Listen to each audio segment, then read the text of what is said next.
Hi, this is attorney Jamie Miller, and I'd like to welcome you to another edition of the Miller Law Chronicles podcast. And today we are going to have an amazing conversation with Jordan Thayse from Guaranteed Rate Mortgage.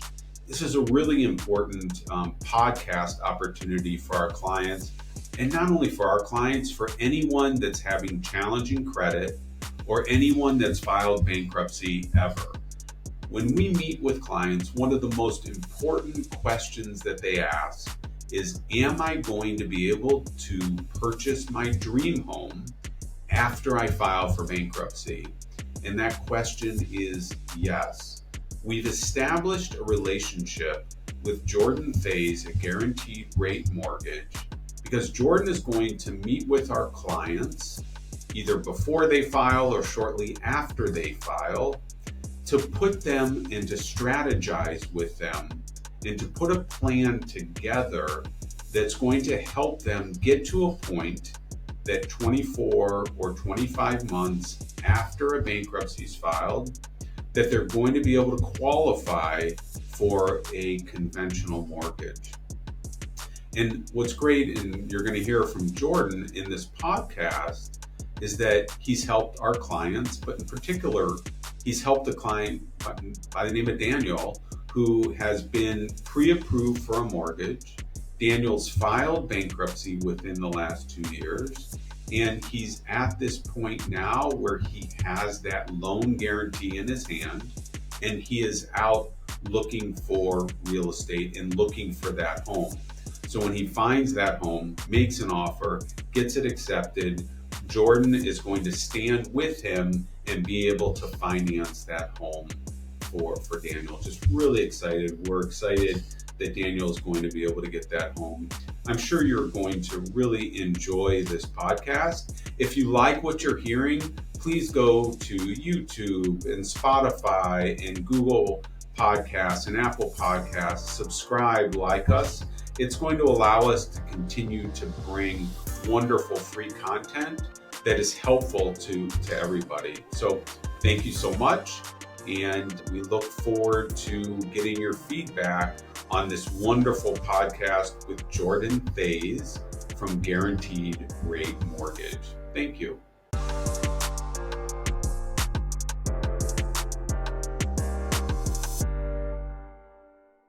Hello, this is attorney Jamie Miller, and I would like to welcome you to another edition of the Miller Law Chronicles podcast.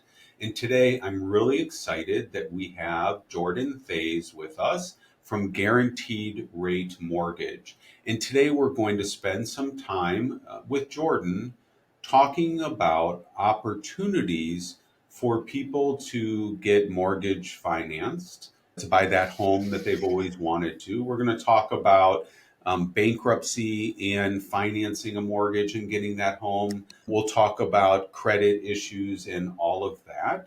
Jordan is a partner of ours here at Miller and has already helped one of our clients who's on a path to getting a mortgage, and really looking forward to working with Jordan in the future so that he's able to help many, many more of our clients. And Jordan, welcome to the podcast, and I really appreciate you taking the time out of your really busy day to help talk to me and to my clients. Yeah, thanks, Jamie, for having me. I'm looking forward to this, and hopefully can provide some insights and education to the clients you have. As you and I have talked, one of the goals here at Miller, and we file bankruptcies, and we're one of the top bankruptcy filers in the state, but even more important than getting bankruptcies filed for people, we operate off a set of core values, and those core values necessitate that our practice is more than just filing bankruptcy for people. We go above and beyond. Any lawyer in the state can essentially file a bankruptcy and hopefully do a good job. But we not only do a really good job of getting the bankruptcy filed, we set people on a path to be able to get their credit back, get that credit score up to 720. We have partners that we work with to get their credit scores up to 720. We have partners that we work with to help people get a car after bankruptcy. And I'm been searching for a while to try to find somebody that can help people really understand that dream of how to go from a bankruptcy filing to purchasing a home. And I'm confident that I found the right person in you. And let's talk more about it. But before we kind of get into the nuts and bolts of what you do, tell me a little bit about yourself, where you're from, how you got into the mortgage business. I think that background is always really important.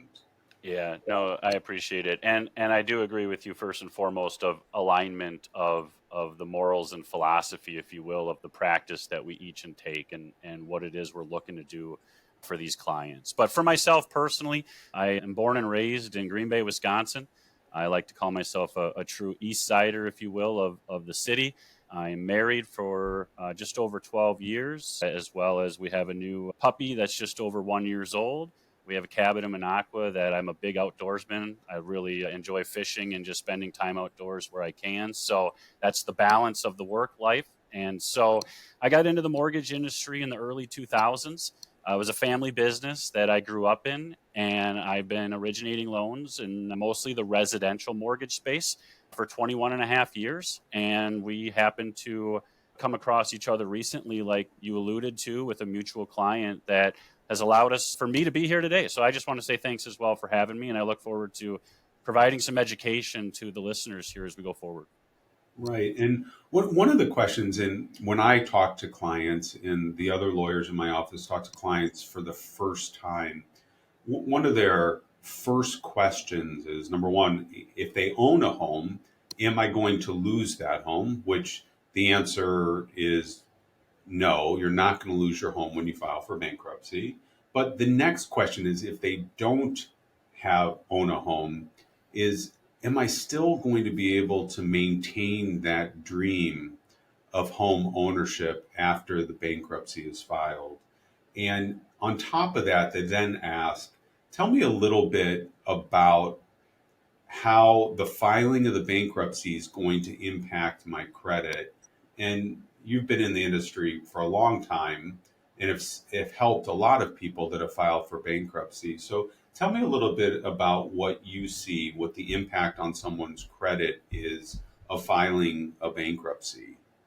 Yeah, so let me start in chronological order to answer some of those questions. So, as far as people who currently own a home, the biggest thing that I'll say is when bankruptcy starts to become a real option, right? Like they're looking at what their options are in life and they've reached a certain point, whether it's circumstantial or whatever got them there, that we're going to look at it together. And that's one thing I really like having an attorney relationship with who understands bankruptcy is let's look at the home you own right now. Let's look at the equity that's available. Let's look at the debt and let's work together as a team to figure out what the plan is going forward. And as you mentioned, more often than not, they don't lose that home through bankruptcy, right? So unless it goes into default or foreclosure, there is a really strong chance the majority of homeowners will retain that home coming out of bankruptcy. So to answer that question, it's really comforting to people to sit down and have both a mortgage advisor as well as a bankruptcy attorney to have that conversation with.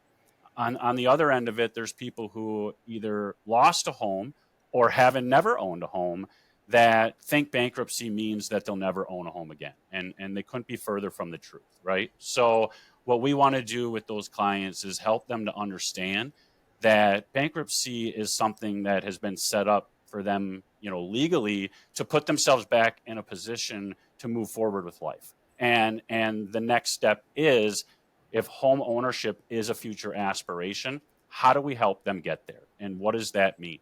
So then you asked, how does that affect credit?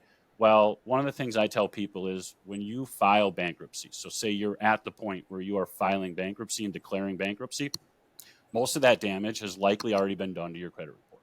You have likely had, the most debt you've ever had, or whatever the reason is, and maybe even you are late or in default on some of those items.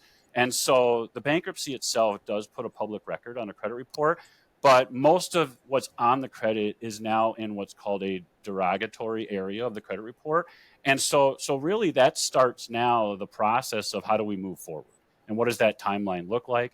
How do we rehabilitate credit, build new healthy credit, and then maybe look at repairing and removing some of the damage that's been done in the past? So own a home, definitely have the opportunity to keep it. And how does that work, and where might that come into play post bankruptcy?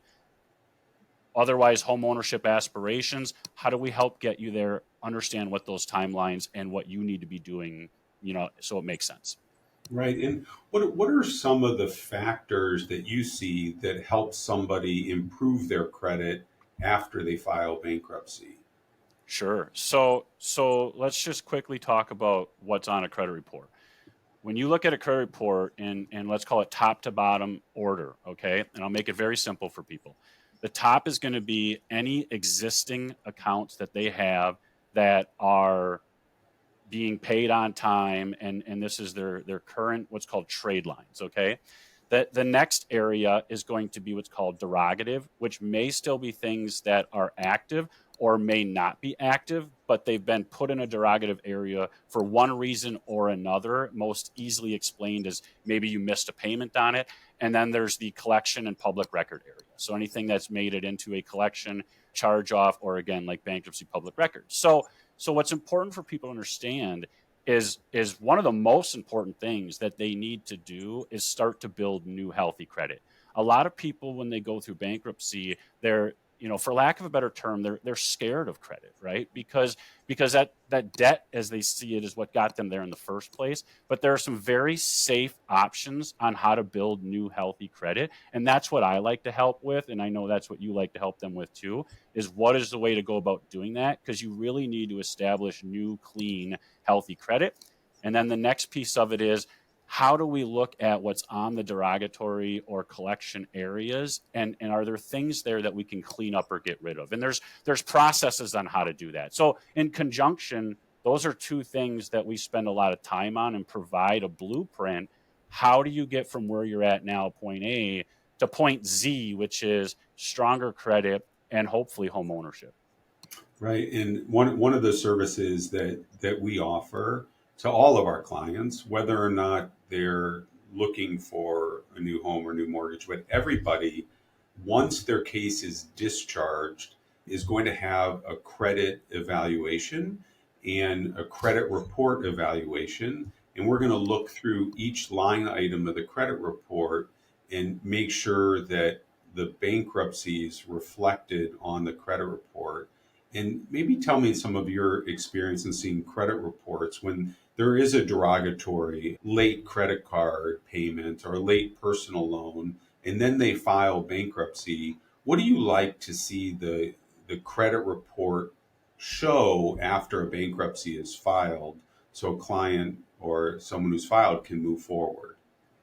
Yeah. So first of all, I think one way to answer that is once someone files bankruptcy and they list the creditors that are going to be, declared to be discharged in that bankruptcy, there is some credit reporting laws that basically stop reporting on the credit at that point. All right. So the creditor may choose or legally cannot, supply more information. And so one of the main things that I look at is we end up wanting to compare what we see on the credit report with what we see in the bankruptcy.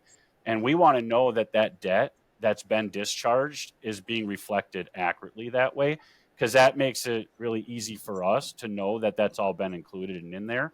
And then one of the other things that I'll mention to you is in the derogative or collection area, I see this missed a lot, and I know your firm probably does a great job with this. But if someone has judgments or liens on them personally and they discharge that debt, I more often than not, I don't see where the filing of the bankruptcy discharge to show that as a satisfied situation. So we can get into a transaction and it shows up actually on title, and then we have to go backwards and we have to try to get these things resolved. So there are definitely some areas that we look at when it's reviewing that credit report post bankruptcy, that we want to see these things reflected correctly. And so that's, again, maybe go back to saying, if there's a mutual client, we can work together to make sure that that happens correctly. Yeah, and that's a huge point because we recognize when clients have judgments on their credit before we file, and the filing of the bankruptcy is done in federal court. And although the debt is discharged, meaning the client has no responsibility to pay that debt, there's no communication between the bankruptcy and the state court to make sure that that debt gets satisfied. So we review that with the client after the case is discharged, but it's nice to know that that's something that you're looking at also, because what I've seen sometimes is people file bankruptcy in, August of 2023, and then 2 years out, they say, well, my credit hasn't improved. Well, got to look back. You need to take action in addition to the bankruptcy to really start rebuilding that credit score. So I appreciate your points. Very, very well taken, and great advice for our clients or for anybody that's filing bankruptcy. So I get someone, they come in, they're filing bankruptcy, they want to buy a home in the future, and I refer them to you. Jordan, tell me a little bit about what that conversation is going to look like and what you can do to help our clients reach that dream of home ownership post bankruptcy. Absolutely. So I'll start with this just from an experience standpoint. Some people have heard the phrase 10,000 hours as far as a mastery. I've probably seen 10,000 credit reports in my career. So I'm very well versed in it. And I've even had experts that I've reached out to and have great resources to help me understand that. So when I talk to people in the conversation, regardless of it's pre bankruptcy, during bankruptcy, or post bankruptcy, I separate it as two things. I separate it as eligibility and approvability. And there's a difference. So eligibility means what milestones need to be met just to be eligible, just to even be able to step into the stadium, right? And to be able to play. And so, for example, one of those would be government financing. FHA financing is very common because it's more lenient on what these are, is 2 years post discharge date. So the 25th month after you discharge, you become eligible for financing.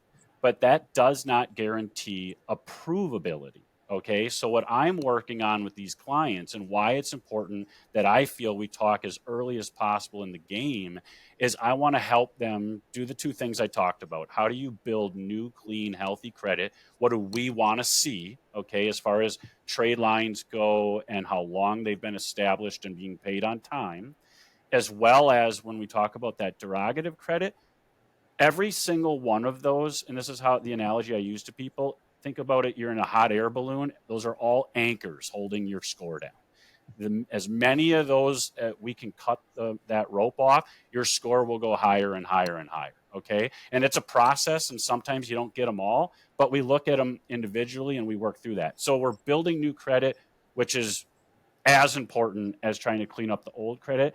And the last thing I'll say is this: there's other factors to getting a mortgage than just credit.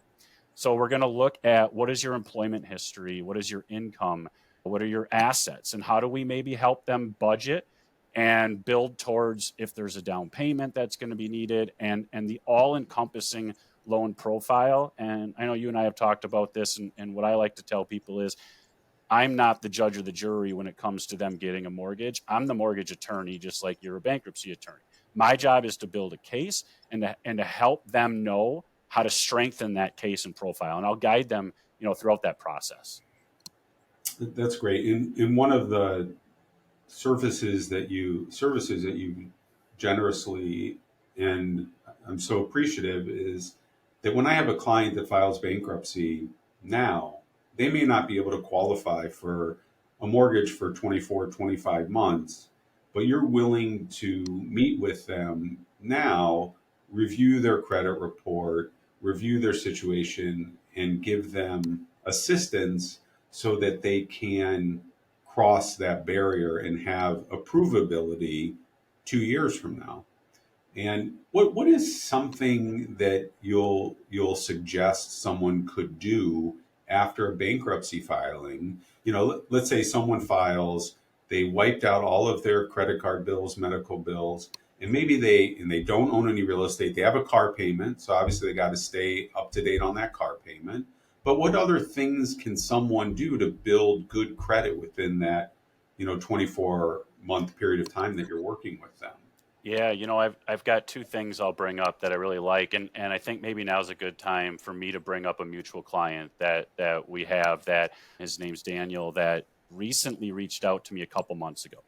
And he knew he was a little bit early, and he said his 24-month from discharge was going to be coming up, towards the end of the year. So I think we talked in beginning back in August, Daniel and I looked into everything. He didn't have all the exact specifics, right? But he knew he was pretty close. And so once I went through a pre-approval application with him, we do what's called a soft pull, so we're not hitting that credit with a hard pull, which is pretty important at that stage of the game. So that's a big deal. And then I reached out, obviously, to your office to get his bankruptcy paperwork. And what we found was November was going to be his eligibility date. Okay. And he had done a decent job of getting his credit back, restored at this point. He was, a little over, he was around 20 months into the discharge, post discharge. And so a couple things I like to point out to people that I educated him on as well. One of them is with credit cards. You got to be really careful with what's called utilization ratio. Now, that's a fancy word. What it really means is the balance compared to the limit. And when people go and get credit cards, which in today's world, you almost have to have something just from the convenience of living, right? Like a lot of paperless activity out there. What they don't realize is that if you take out a $300 limit, which is not a lot, and you borrow, $250 against it from gas and groceries, if you don't pay that off right away or pay it down right away, then it's getting reported that you're using a very high percentage. And that is really bad for credit. So the simple way for me to tell people is anything over 50% utilization is not going to help your credit. And the higher it goes towards 100% is going to bring your scores down every month. Under 50% will make your score go higher, and as close as you can keep it to 30 or 10%. What people need to realize is this: you're going to spend more than that. The habit that I coach people on is don't wait for the statement to come out. Pay it every week or every other week as your job and income allows, even if it's the same dollar amount over the course of the month. Pay it more frequently so that average balance is lower. The statement usually is the amount that gets reported to the credit bureaus when they do credit reporting in the first 10 days of every month. The statement balance is usually when people have the highest balance, and then they go and they pay it. So it's just a changing of habit and routine that I coach people on. And one other thing I'll bring up is what's called a credit builder loan or credit builder program. A lot of banks and credit unions offer this. We're working on possibly having something ourselves, but I don't believe right now that Guaranteed Rate has it. But it's not a big deal, and you can go online. But I usually tell people start with your local bank or credit union, see if they offer one. The reason this is important and helpful for so many people, and again, these are things Daniel and I worked on together, was that it does not have a credit score qualification. The reason is they're basically giving you a loan that's going to be put into a personal savings or CD that's going to be used to pay it back, and it's an installment loan. Whereas credit cards are what's called revolving, which has that balance to limit issue. Installment, all that means is every month you make that same payment. They usually set them up for 1 to 2 years. Your score just notches a little bit higher every time that payment is made on time. So those are just really two good starting points. And I'm just going to end with this real quickly. Now that Daniel became eligible in November, we worked on a couple of these things for a couple months. I helped his score go up an extra 20, 30 points from when he talked to me. And we did just get his approval for his loan. So that is a really just good example of when things are done the right way. And I definitely recommend proactivity in doing that. Is there a difference between a credit builder loan and a secured credit card? There is in how it reports to the credit bureau. And so a credit bureau will classify what that trade line is. I don't want to get too complicated or high level, but here's what the difference is a secured credit card will still be reported as a revolving debt, which means it's still subject to that utilization ratio, which again can be good, can be bad. But most people, and I give this advice to every client. I don't care how old they are. I don't care if they've been through bankruptcy or not. Every client I give this advice to on that subject, whereas the credit builder program is going to be classified as an installment loan, almost like a vehicle loan. Got it. The other thing I hear from people is, especially as they're leading up to that 2 year anniversary, is they've been renting for years. They make all of their rent payments on time. Is there any way to get credit for that to show that they're in good faith making those payments? Because that certainly is evidence of their ability to make that monthly payment. Not just evidence, Jamie, but it's a requirement. And so what happens, and you get into the mortgage, is we do what's called a verification of rent. Okay. And we have a form that we can provide to a management company or to an individual landlord. If we feel we need more proof of it, we might get 12 months of their canceled checks to show every month it's been paid, or bank statements. So one thing I'll tell people is, if you are renting, and hopefully maintaining on-time payments, definitely make sure you're paying with a check or a transfer that can be proven. Cash is a little scary because we can't prove it. I understand sometimes that's convenient and beneficial to the landlord, but if you really, want, to buy a home and you're renting, definitely pay it if you can, so that it can be sourced, as we call it. And so we do use the rental history, and we do really want to see, in fact, need to see at least a 12-month on-time payment history. And one of the things that I tell people about when it comes to getting approved, right? So not the eligibility, but the approvability, is these compensating factors. And so when we're looking at risk, which is really what borrowing mortgages is to people, is how do we evaluate risk? We want to see as many of these compensating factors as possible. And in some cases, we can use that rental history and we can actually add it as a trade line to the credit report. Right. And then when, like Daniel, you were talking about, has he put an offer in on a house yet? He has not. He had one house of interest. But what we do with our clients who are, say, in this case, a post bankruptcy, we don't want to leave much to chance if we can help it. So what's neat here at Guaranteed Rate is we have the ability, what's called a power bid program, where we can take that client full documentation as if they had an accepted offer, and we submit it as a to be determined, and it's underwritten, and it comes out with a stronger pre-approval, but we know exactly what we're up against.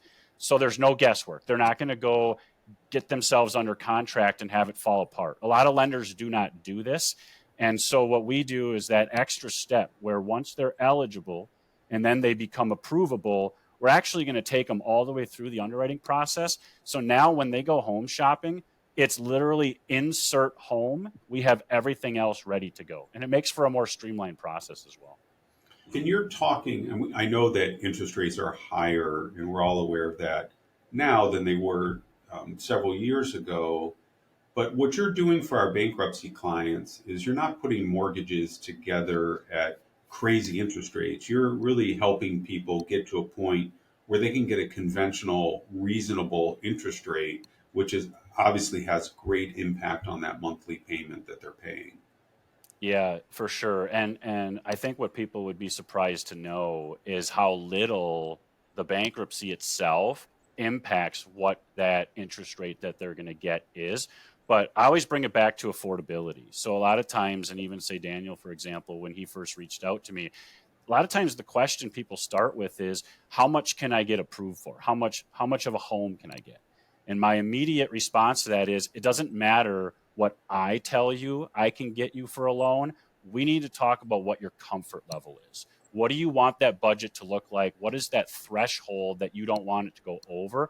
I still have to make sure the numbers work on my end, but more often than not, because remember, they're typically coming out of bankruptcy with little to no debt, they can qualify for more of a home on paper than really what they want to afford. So I really like to have the conversation of saying, hey, let's remember, like, we're doing this to not go back to where we were, right? So let's look at that budget. Let's talk about the fact that you might down the road want to buy other things and use your credit in other ways. So for one, interest rates, are going to be closer than people think to what the market rate is, but it really comes down to affordability and looking at the whole picture holistically of what do we want this to look like that's comfortable and taking the rest of what life is going to be into consideration. Yeah, I appreciate that so much. And what are some misconceptions that you hear of people who have just filed bankruptcy when you're talking to them? I think for a lot of people, because there really is no easy education out there on this, and I understand we live in a what I call Google world or AI world sometimes now, but too many people really think that they'll never be able to own a home again. And so what I try to do, at least in the beginning, is be a beacon of hope and help them understand that right now I realize what they're going through.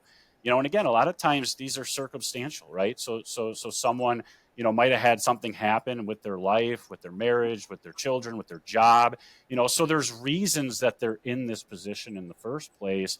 And so, one of the things I try to remind them is, look, 2 years go by faster than we think. But let's do everything now and going forward. And I like to be there for accountability too. And tell them, like, hey, I'm not just going to have this conversation with you and then you don't hear from me until 24 months from now. Like, I'm going to check in with you, and I encourage you to check in with me, every 3 to 4 months, once a quarter, if you will. How are we doing? Where are things at? You might have a setback. That's okay. We're going to work through it. And so I really find that encourages people. And I've just had a lot of success stories. I don't have time to share them all, where at the end of the day, the appreciation factor is really great for both of us, right? They're coming to us and saying, thank you so much for everything you did. And all of a sudden, what felt like nothingness at one time is them and their family in a home. And so that's really the outcome we want to have happen. Even if that doesn't happen right away or as quickly as the eligibility allows, it's just lifestyle improvement. Most people want to come out of this and work towards a better life. And I think that's the key before we even care about them buying a home. Right. And although you live in Green Bay, you're able to help people throughout all of Wisconsin, certainly, and many states throughout the country. Tell me a little bit about that. Sure. So I personally have a license for the state of Wisconsin and the state of Michigan. And most of the business we do in Michigan is in the UP. But the point of the matter is I do loans everywhere in Wisconsin and Michigan myself. If I go outside of those two states, I have access to 50 states in the country where I have lending partners within the structure of guaranteed rate, where I can partner with them and still be hands-on. They're just the licensed originator that has to be involved from a compliance standpoint.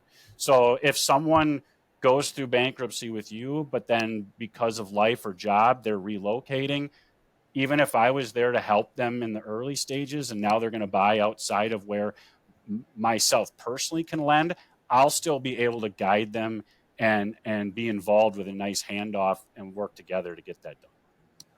I appreciate that. And when people and our clients come to Miller and Miller and they're interested in purchasing a home, we're going to figure that out early on in the process and get them to you. But I'm also hoping that people will see this podcast that maybe have filed bankruptcy with other lawyers or have had bad credit and need help. So, how do people reach out to you directly? How do they find you? Yeah, so one thing I'll bring up right away is this is a new piece of technology from Guaranteed Rate that I think is fantastic. Is we have an app. It's called the Rate app. If you go to your Apple or Google store and you type in Rate, it will come up. It's a white box. It'll have black lettering that says Rate. It'll have Guaranteed Rate next to it. What's neat about this is it's a wellness app. So it's free, absolutely free to download and to use, and you just create your account. You can select myself, Jordan Thayse, as your mortgage representative, and you can apply through there, or you can just contact me through there. But real quickly, just to plug what's neat about this, because I use it myself, is it's not just about mortgages. It has mental wellness as well as financial wellness, as well as physical wellness. So there's really a lot of neat things on there that our clients who don't even need a loan are enjoying, but it's a really great way to get to know me and my company. And then again, you can use it to contact me. You can also go to my website, which is rate.com/Jordan Thayse, JordanThayse. And lastly, my phone number, 920-676-2467. But the app and the website has all of my contact information. So you go to either one of those, you're going to be able to get a hold of me. And give me that website one more time. So it is rate.com, RATE.com, and then it's /first name, last name, Jordan Thayse, JordanThayse. We don't have a link at the moment on our website to Jordan's site, but we will get that at millerlaw.com, and that will be up shortly. Jordan, thank you so much for your time. It has been just really helpful and makes me excited because we really love seeing people and hearing those stories. Right now, we work with a company called Ash Auto that's able to get our clients reasonable interest rate car loans after filing bankruptcy. And so when one of our clients gets a car delivered and seeing them take possession of that car is just really rewarding. And I can't wait to continue my relationship with you and see the photos of all the homes that I know our clients are going to be able to purchase post bankruptcy. And thank you for helping to fulfill that dream of all of our clients. I really appreciate your time today. Thank you so much, and mutually feeling towards seeing those successes, and again, just helping people get to a better place in life, knowing that that's what they want. How do you get there? Create that roadmap, and then eventually cross that finish line. So I'm excited as well to continue the relationship, and thank you for having me on your podcast today. Thank you so much.